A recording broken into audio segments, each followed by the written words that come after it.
Good afternoon, everyone. My name is Jason Bivens, and I am doing my presentation on the use of social media in sports and how organizations use it to promote their business.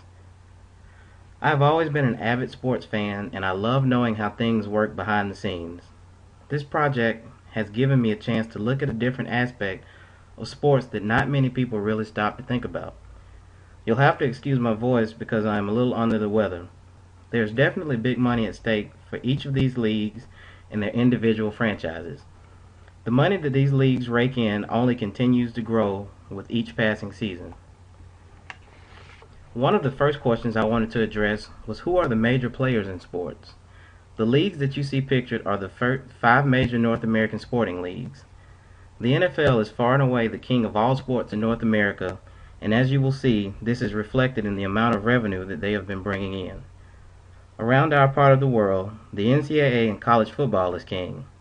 The southeastern part of the United States holds some of the most passionate fans that you will ever find. The NBA, NHL, and Major League Baseball round out our look at the major players in sports. Excuse me. So how did we get here? How did sports and social media become so intertwined? As we all know by now, the use of social media has exploded in recent years. Virtually everyone has a Twitter or a Facebook account. This includes athletes and sports executives. Social media is literally everywhere. TV contracts for sports have increased almost exponentially in recent years. Almost every major conference in college football has a multi-billion-dollar television package that puts their product in as many homes as possible. The NFL has many channels that broadcast their games as well. The same can be said for the NHL, NBA, and Major League Baseball. Because of all of this, social media and sports are a perfect marriage for passionate fans and business-savvy executives and athletes. So why does all of this matter? As I mentioned earlier, there is definitely big money at stake for each of these leagues and their individual franchises. The money that these leagues rake in only continues to grow with each passing season. The NFL reported $9 billion in revenue for their 2010-2011 season. The NBA and Major League Baseball reported less than that. The University of Texas alone reported $150 million in revenue from their athletics department for the 2010-2011 season. This was the most revenue reported by any university in the country.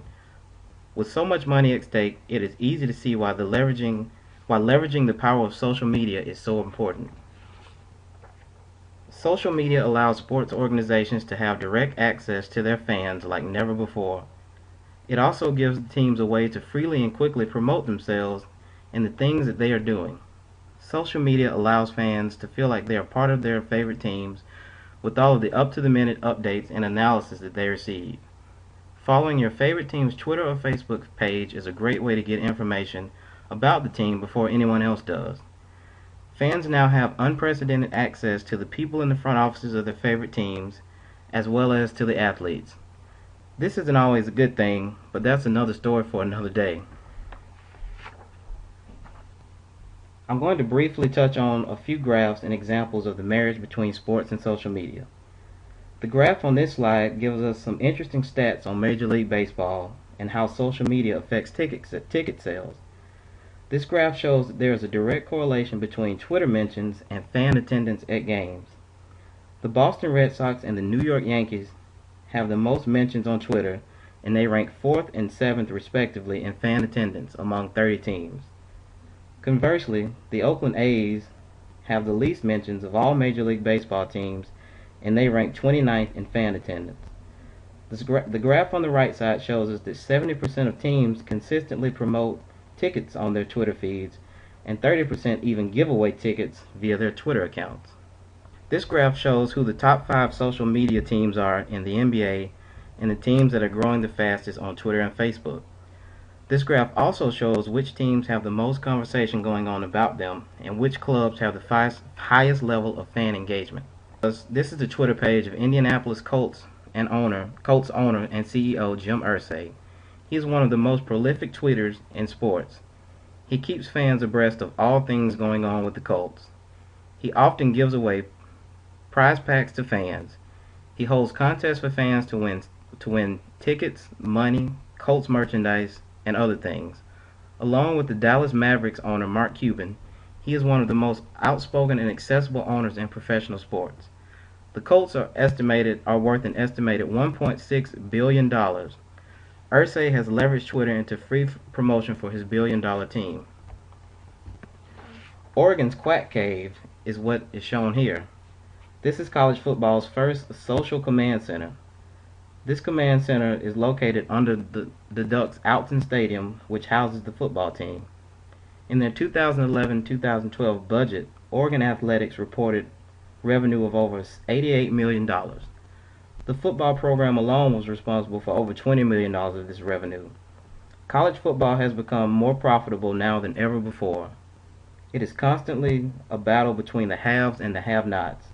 Programs such as Oregon are able to leverage their social media skills into more likes and more Facebook mentions. So where do we go from here? Where is all of this going? This perfect marriage between sports and social media will only continue to grow and become more far-reaching as time goes on. There could possibly come a time where recruits decide on their college choices because of a university's Twitter feed or Facebook page. Fans may actually get more say in personnel decisions for their favorite teams, and they may even get more say in the particular uniforms that their favorite teams wear. It will be interesting to see just where we go. I hope you have enjoyed this presentation as much as I have enjoyed researching this topic. Thank you for watching and have a great afternoon.